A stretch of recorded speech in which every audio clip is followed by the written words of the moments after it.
It's Tricky Thursday time again on your feed. My name is Trisha, owner of Creative Costume Academy, where I want to share my tips and tricks with you that I have learned with my 19 years experience as a professional costumer.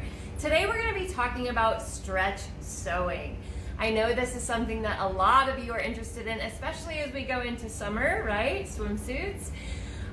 There is a lot to stretch sewing, and really depending on the spandex or the knit that you're using and the amount of stretch that it has, the quality that it has, really it depends on that and the pattern that you're using with it.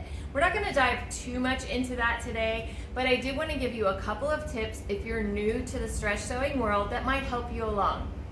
I'm going to go ahead and have us go over to the table because I know I'm a visual learner and that might be the best for you as well. So I'm going to actually show you at the machine a couple of tricks that I find super handy when sewing stretch.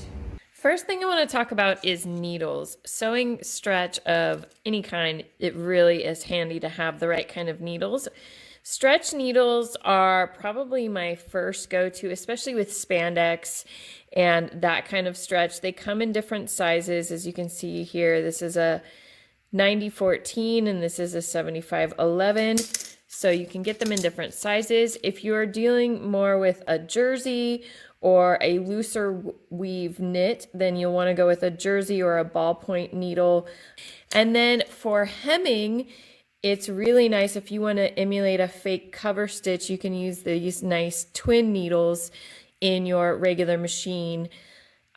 I actually have a Tricky Thursday that'll tell you all about how to create a fake cover stitch for your stretch, your knit sewing, if you're interested in that. And then finally, if you are an industrial machine user, which I'm a fan of, obviously, as you can see here, they do have stretch needles for industrial machines as well. I asked my machine guy, but this SES here means that these are stretch needles, and I have size 12 and 14 available for that also. So just because you have a industrial machine doesn't mean you can't have stretch needles. Next thing that is my biggest tip is when you are sewing stretch, this is just some spandex scrap that I have, but it's the same for a jersey or a looser woven knit as well, something that has a lot of stretch. If it's a stretch woven, you may be able to get away with not using a zigzag to seam everything together. But I would definitely recommend, if you are wanting something to stretch, that you use a zigzag. Now, using a zigzag, you want to be sure that you have your stitch width. This is my width. Yours is probably in a different position on your machine. And your stitch length. This one is set at 2.5, just about. And so is my width, set at 2.5. And I like those settings for this machine. You want to make sure that your zigzag is narrow and tight, because that will allow it to stretch the best. Another thing that is really super helpful is while you're sewing, every once in a while you can see in the back it's kind of stretching it out because the presser foot is holding it down and those feed dogs are feeding it through. So it's kind of stretching as you sew along, but if you lift your foot, your presser foot, it releases it back down and it doesn't stretch it out quite as much. So I do that every so often.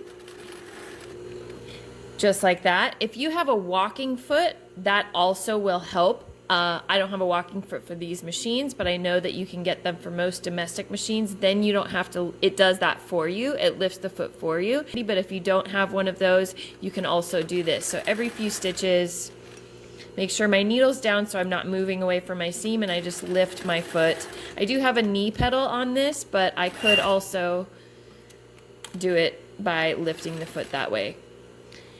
And it helps it not to stretch out.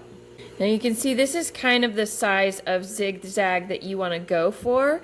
And the reason that you want it to be narrow and tight is because as you stretch it, do you see how the thread is wanting to straighten out?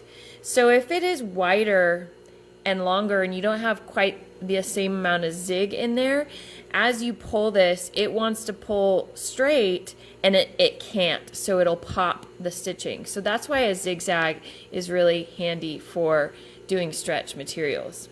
You can also seam with an overlocker or a serger, depending on where you are in the world. And with that, you also still want to make sure that it is set up to sew stretch. As you can see, this is serged together and it's seamed. So I can pull this and it will stretch with it. One thing that you can notice if you pull it and you're popping stitches, see how close these stitches are together.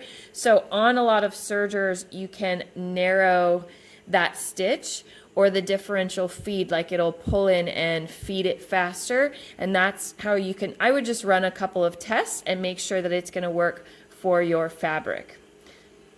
You can also, if you want, do a zigzag first and then serge along the outer edge to be super sure that that seam is strong, but this zigzag will hold a good stitch and be very strong for swimsuits and the like, and even, you know, ready to wear maxi dresses, anything you would use jersey for as well. Notice that I didn't stretch my fabric as I went through. In fact, I even lifted the foot as I was sewing. You do not need to stretch your stretch fabric as you're sewing, and that's true even with this last thing that I want to show you with adding elastic. So if you're adding elastic, say to a leg line or a neckline or somewhere, you would have probably with your pattern a set amount of elastic, and it is usually smaller than the area that you're sewing your elastic into. This is the same for neck bindings and sleeve bindings as well. So if that's the case, if you have a smaller, I'll just cut this smaller elastic than the area you're sewing your elastic into, then you don't want to stretch both of them at the same time. You want to keep your bigger area, so the body of what you're sewing, straight, and then you just stretch the elastic. It helps if you start it with a stitch. So I'm going to go ahead and do that. So once you have that set, you don't want to stretch both of these as you're sewing. It'll end up being ripply and weird.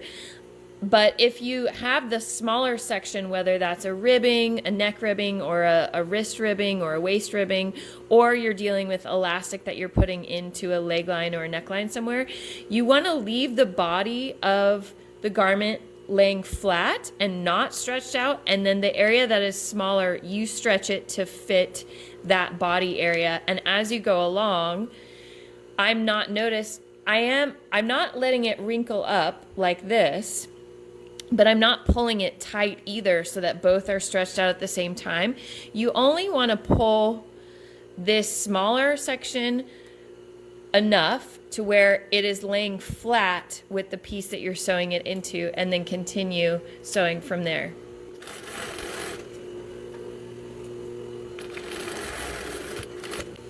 So you can see it gathered it up a little bit, but it's not overstretched and disformed, and the elastic will still work as it's meant to. And if I was doing this on a leg line or a neckline, I'll show you how I would finish that off. This is a little bit thick of an elastic that I would put in a neckline or a leg line, but it still would be the same idea. So I would sew that stitch first. Sew the elastic onto the raw side first. Then I want to go flip it up and go to the raw edge of the fabric. Start off my seam, and then again I'm stretching until the fabric is flat. It's not wrinkled up again like it was, and I'm not needing to stretch it out completely, but stretching it out just until it's flat and sewing along this edge.